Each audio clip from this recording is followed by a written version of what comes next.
How's everyone doing today? This is your co-host Irvin with Synonyms of Sound. And this is your second co-host, Tony, and I'd like to introduce Cary. How's it going, Cary? It's going well. I appreciate you guys having me today. Awesome, awesome. We're very excited to have you on the show today. Well, I'm excited to talk about some new things happening with our mobile app called Hayti. I'd love to be able to tell your audience about it. Definitely, I've got some questions. Okay.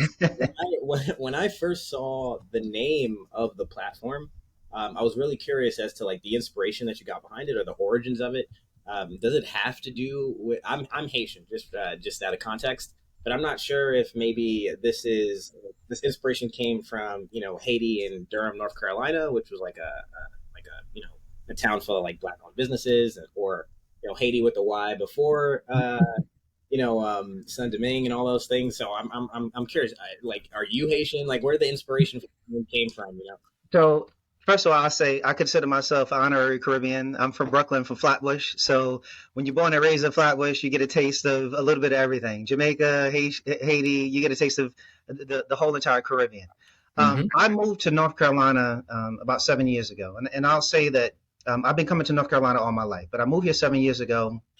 And when I moved here, I'm in the Raleigh Durham area. I had a chance to go to Durham a lot, which I love. And there's an area in Durham that was actually once upon a time called Hayti. It's actually still called Hayti, the Hayti district in that particular area. And it became the North Carolina's Black Wall Street. In fact, it was the second Black Wall Street in the U.S., from my knowledge. The first was Jackson Ward. The second was Hayti in Durham, North Carolina, and the third was Tulsa, and then they had other Black Wall Streets as well. But in the late 1800s, African Americans were building their town, and they basically were working in the tobacco. There was big tobacco here, and that's, to give you some context behind this, the Duke, you come down here, Duke University is everywhere, Duke Health, Duke University. Part of the Dukes received their money from basically the tobacco industry, and these African Americans that were working in this area were building out their town, and they named it Hayti after Haiti to pay homage to Haiti because obviously they won their independence against the French. And so there's a couple Haytis that exist in America. It's, the original name of Haiti was spelled Hayti. Yeah. And so they named that town Hayti, and they call it Hayti instead of Haiti, but it's called Hayti here in Durham, North Carolina. Nice, amazing. Thank you for providing that deep dive, that context. I have a feeling that other listeners will be just as curious too. Yeah, they had hundreds of businesses. North Carolina Central University, HBC, was founded in Hayti. The second oldest bank in America, M&F Bank, still exists right here in Durham, North Carolina. The largest black-owned insurance company at one point in time, North Carolina Mutual, was founded right here in Hayti. And those are just some of the businesses that were founded here, just to kind of give you some context of what was actually taking place right here in Durham, North Carolina in the late 1800s, early 1900s. And so during COVID, I'll just share this. Somebody was selling the domain name at the same time that I was building the app. And I said to myself, a 5-character domain name, but more importantly, the name Hayti, and I had to buy it. And so I was able to acquire it.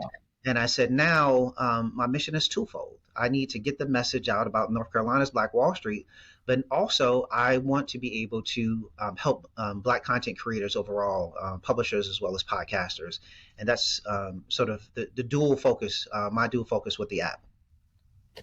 Wow, that's amazing. So we can expect greatness from Hayti. That's what was Yes. saying. You're in the league of greatness, so we can expect more greatness because you're surrounded by greatness. That's awesome.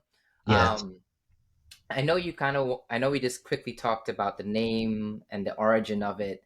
I also want to get a little bit about the origin of yourself as an individual, because you've had a couple successful businesses that are completely different from where you started your career in banking. So we'd Yeah. love to get a little bit of your backstory as an individual and, kind of lead us up to where we are today. Would be awesome.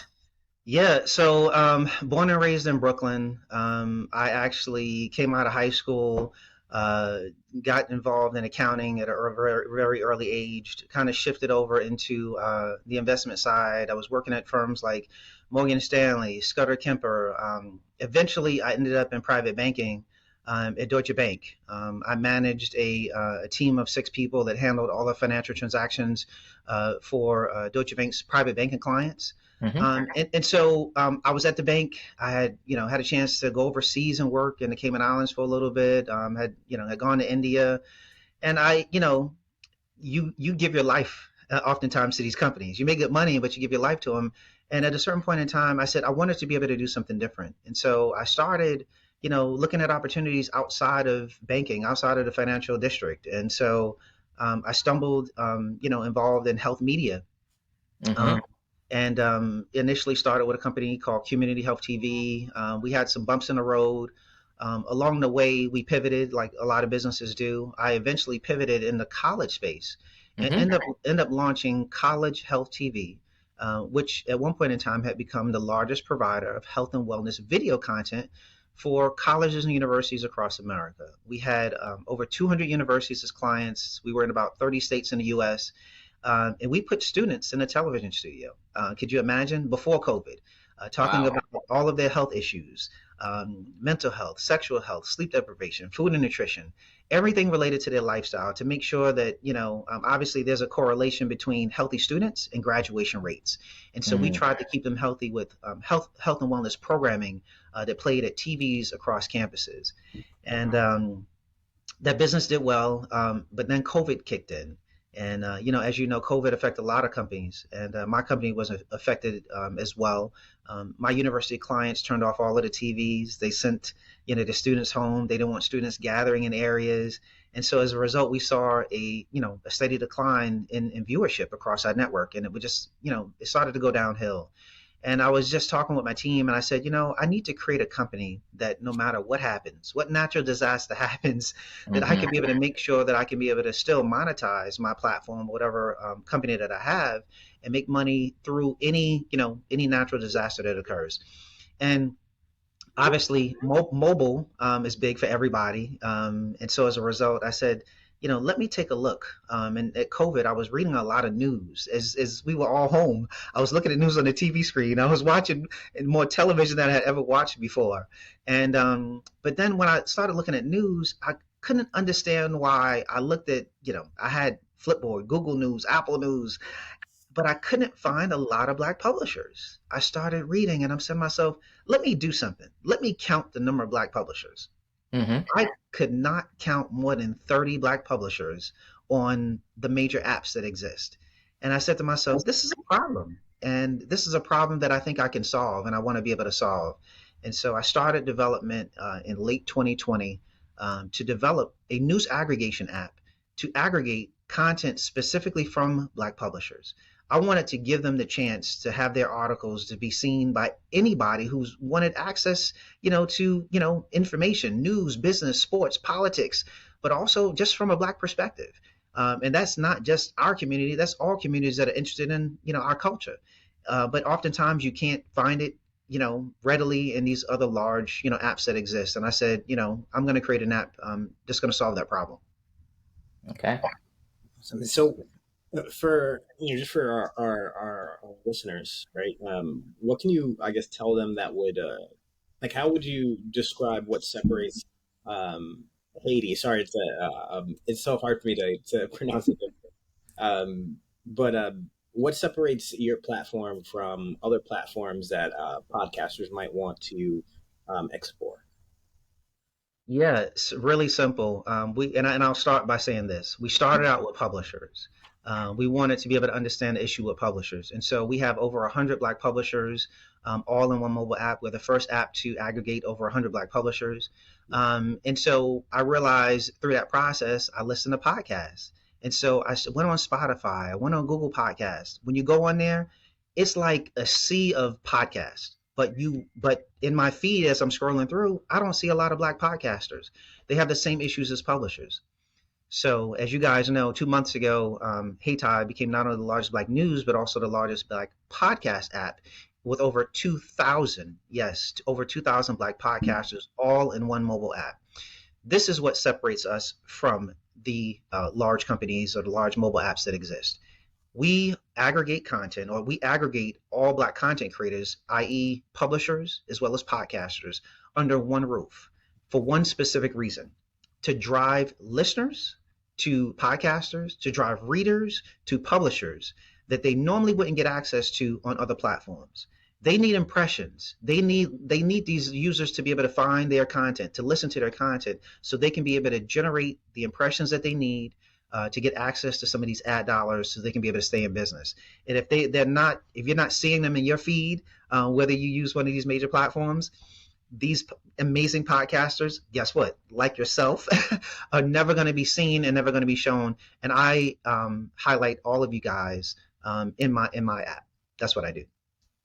Better than anybody else.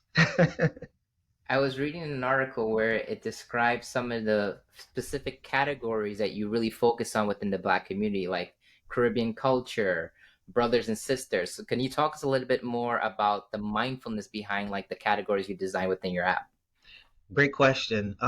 Because we control and own the app and the tech, I wanted to do something different. I wanted to, have a more community feel. And so some of the categories, as you mentioned, for the culture, for my brothers, this category for my sisters. And so you get a chance to listen to podcasts from, female or male podcasters, Caribbean podcasters. I have a group in Canada. They want me to do something. And so I can be able to customize and tweak the categories that basically, hit home and hit close to us. And so you're going to be more receptive. You're probably going to engage more with those podcasters, knowing that, you have a category that speaks to you, that you can be able to kind of relate to a lot better. And so that's why I wanted to be able to create these customized categories inside the app for that.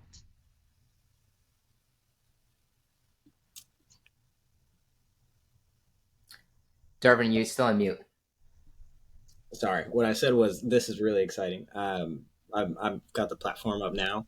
I guess long term, what's your vision for the platform? What do you envision, or what are your growth targets, I guess, for the next year or so?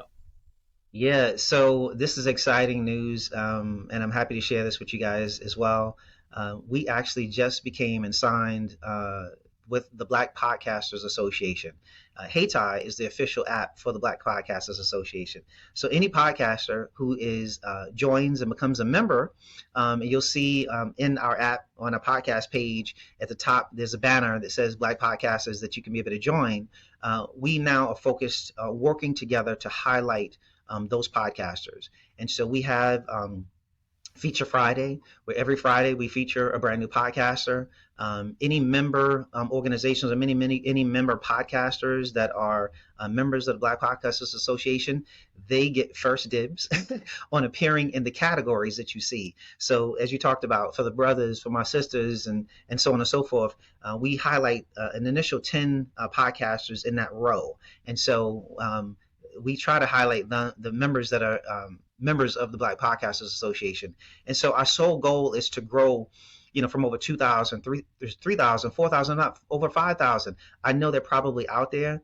And I want to be able to drive the listeners that exist all across the world to this amazing content that exists, that oftentimes, like I said, it can be hard to find. It was hard to find for me. And so I decided to create this solution to make it easier to drive these listeners to the amazing podcast like you guys have created here. Awesome. I did also see that you're a part of the Black-owned Media Equity and Sustainability Institute. We see the success, we see the growth, and congratulations with partnering with the Black Podcaster Association. But tell us a little bit about some of the challenges that you faced when you were starting off the business. You know what? Well, one of the challenges was technology. Oftentimes, the publishers and even podcasters, they're not sure of where to go. What platform should I be on? How can I connect ads to it? And quite frankly, that's still a challenge today. With the publishers, it's even more difficult. There's a couple different scenarios that they have to go through. But what I'll tell you is that I try to give my feedback and try to give my advice. But that's also the reason why I partnered with the Black Podcasters Association, they act as a sort of an advocacy organization, as well as the Black-owned media, as you mentioned, Bomisi. And I got to give a shout out here to Ronisha and Devin, the founders of the organization. They're working on the publisher side as well as Corey Gums. He's working on the podcaster side with the Black Podcasters Association. And both of them are strategic about working with Black content creators to give them the tools in terms of technology, to give them access to ad tech, to help them also in promotion, and then also lastly creating a community where folks can come together to ask questions about, how do I do this and how do I get started, and who do I connect with, and how do I begin this interview process, and what just is down to simple, what microphone should I have, and all this information. And so oftentimes, as you know, it's a lot of information out. There's a lot of tech out, and you don't know where to turn. And so working with both of them has been great for us. I've been able to link up and pull in a lot of publishers through Black-owned media organization, and vice versa, as well as the Black podcasters. And so, it's up to us to be able to work together, to be able to grow and scale. And so that's sort of my strategic plan in terms of working with both organizations. Really, really appreciate the work you're doing. It's really awesome. Uh, how do you, I guess, balance your entrepreneurial ventures with just like personal life? Making sure your mental health is fine, things of those sorts. I'm sure there's a lot of folks who may end up listening who have entrepreneurial goals in mind, and I feel like this in particular is I love to hear the perspective of how people, kind of bounce back when things don't go as planned. Yeah. So for me, walking is my therapy. I used to cycle a lot, but now I do a lot of walking and jogging, and that's been therapy for me. And I'll tell you, last year, I had a son who is amazing, and so family has always been an important part of my life. It keeps me grounded. I spend a lot of time with my family, as much time as I possibly can with my family. July 4th, that just passed, which I've been doing for years. All my siblings get together at an annual event that we all come together. And so I have a very close-knit family. And so I lean on them, what I need to just give me an outlet to just kind of, get away. And I just can't forget about my amazing wife as well. And so part of that, like I said, family is really, really important. So I can be able to focus on the things that I need to focus on, and to be able to give me the energy and the passion that I need to continue on this journey. And so it is a labor of love. There's a lot of personal money that's invested in this. And so I need support, like from you guys as well. I talk to podcasters and publishers all the time, and I tell you, and I say, this is not just about me, and it's not even about me. It's about us. I'm not going to be successful unless you're successful. And so I share this all the time. What can I do to help you become successful? Because together we can be able to rise together. And so that's sort of a mantra that I live by, and a goal that I have with I can't build this and I can't do this by myself. It has to be a collective effort. Got it. And I totally agree. The success is going to be based on us collectively working together, putting great content in the platform. This may be a difficult challenge because you're still growing and you're still in the early stage of your organization. But one of the challenges of being on an Apple or a Spotify, you need to hit X amount of views and listeners before you can get into that revenue generation team. That Right. the purpose of it. So, do you have one set up now, or if not, what does that look like potentially when you do get to that point? So any Black podcaster can be on Hayti. It's free. It's free for Black publishers. I don't charge you anything. I am a distribution outlet for you. And you could have your podcast on Apple, on Google, on Spotify, but at the same time, I built the same tech. I built the same tech as them. So if your podcast exists on their platform, it can easily exist on mine. But in addition to that, I have the capabilities to highlight your podcast in ways that they can, but they're not going to do, that I can do. And so, that's basically sort of that focused. I will tell you that from a revenue side, I obviously I make money in the app because I own and operate the app. So we have ad tags in the app, and I make money as you scroll through in the app. But as a podcaster, oftentimes you need to connect with a network. And so it might be your podcast is brought to you by, whoever today. And so those types of relationships, I'm beginning that work now, talking with the Black Podcasters Association and other organizations to find out specifically how can podcasters that are on the platform, how can they monetize their platform even more? I can drive listeners to them, but at the same time, they also want revenue. And if they don't have a network connected, they want that to be, that's kind of front and center for them as well. And so I'm beginning those discussions now. As you talked about, I'm in my early stages since we just kind of went live with the podcast platform over a month ago. But these conversations will continue, and hopefully we're going to make this easier for folks to be able to monetize their platforms. That's awesome. Thank you for the honesty and transparency there. Yep. Yeah, I absolutely loved the note you mentioned about some of these other platforms being able to like funnel your sound to a particular audience, but not doing it. And I'm very happy you pointed that out. Mm-hmm. Yeah, what you're doing is extremely important. I was unaware of the Black Podcasters Association, Tony. We need to get on that. Yes. Right. But absolute loved having you on the show today, and can't wait to see where I got to get this right. It's not Haiti. It's Hayti. Hayti. That is correct. Well, Dervin, Tony, I appreciate you taking the time to interview me today. I hope this particular episode gets lots and lots of listeners, and so that we can be able to once again grow your platform out as much as possible. I would just like one piece of advice for a founder that's had two very successful businesses. What would you suggest to someone that's looking to kick off a business? Very grassroots, similar to how you've done it. Like, what would you tell them to be aware of, what to avoid, and how to stay persistent? That'll be something I think I would love to know I think we're entrepreneurs too, starting our business as a podcaster. Yeah. I think there's tidbits that we could probably benefit from you. So I'd love to get your words of wisdom. So I tell people this all the time, believe it or not. They say to me also, how were you able to do this? And yeah, I have a lot of personal capital in this, but at the same time, I had a little help along the way. So I tell people oftentimes, if you're in any major city in America, there is probably a co-working space. That co-working space that's in your city has relationships that you probably will never be able to get. They have relationships with Apple, with Google, with Amazon for server. They have relationships with HubSpot for your CRM system. And these co-working spaces have credits, thousands and thousands of dollars in credits waiting to be basically tapped into. And so when I initially started the business, I would tell you that I probably have received in excess over probably 20 to 30,000, I would say over $30,000 in credits to initially start the business.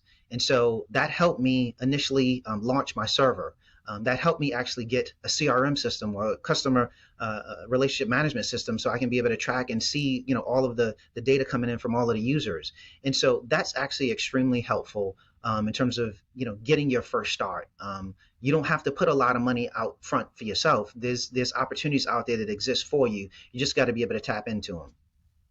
At the same time, I would tell you in terms of what keeps me grounded and focused on the mission overall, I'm passionate about history. And so I look to my ancestors and I'm thankful and I know what happened before, not just my parents, but our ancestors. If it wasn't for them and the work that they did for us to be able to get here, I wouldn't be here today. And so they had a very tough struggle. They had, my parents even talk about, their grandparents, what they went through. And, our ancestors, as you know, went through their own struggle, the journey over here. And so I keep that front and center in terms of just keeping me grounded. And let me just say this to you. I often say I don't create any content, which I typically don't create any content in the app, but there is one piece of content that I do create that nobody even realizes. Today in Black History. Every single day you come to the app, on the first page, there's Today in Black History. I supply that information. Why? Because I thought it was important that every single day I know something new that happened in our culture, that happened new in our history. And so I wanted to be able to make sure that that is something, a legacy that I pass on, and that information is actually shared with everybody. And so that's the one piece of content that I have in there, because I am kind of passionate about our history, our culture, and our information. Um, so I'm sorry, I gotta ask one last question because you just brought up a good point about Black history. I'm not super knowledgeable about Black history, and that's probably a fault that I need to fix on my own. For example, I didn't know about the Tulsa Massacre until HBO came out with their TV show, and that's how I learned about it during the pandemic.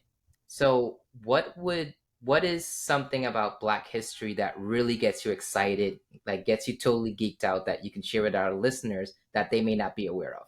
You already told us about the second Black Wall Street, which is cool. What's one more piece that you can share with us? um, wow, there's just so many pieces. I'll tell you. I have to mention another Black Wall Street. I have to mention Tulsa. I had a chance to for Juneteenth. I Mm-hmm. was in Tulsa. Tulsa, we all know they went through their struggles. Mm-hmm. Tulsa tried to make a comeback. A lot of people don't know that. I didn't know that. Just so you know, after the destruction, after the massacre, they were rebuilding. They were rebuilding, but unfortunately, they were stopped again.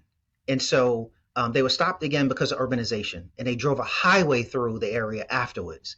And so, Mm. um, when you walk down the Greenwood District, there are plaques in the street, and it actually has a plaque for each business, and that business that was there before the highway was built over above you. So you have a chance to walk down, and you have a chance to see, businesses that existed there in Tulsa. And I thought that that was amazing because that history was preserved. Madam C.J. Walker had a store in Tulsa, and others had businesses in Tulsa. But when you see the plaque, it becomes more real, where you actually see Mm. this business was actually here. And so that was, something else that I found out. Like I said, I was in Tulsa for Juneteenth this year. So that was an amazing piece of history. In addition to what we already know. So I say, go out to Tulsa. You got to see the history out there, and then come down to Durham so you can be Yes, able to learn about the history here in Durham as well, Durham, North Carolina. definitely, definitely. All right, thanks for your time, and we greatly appreciate it. Appreciate you coming on the show. Thank you both. I appreciate it as well.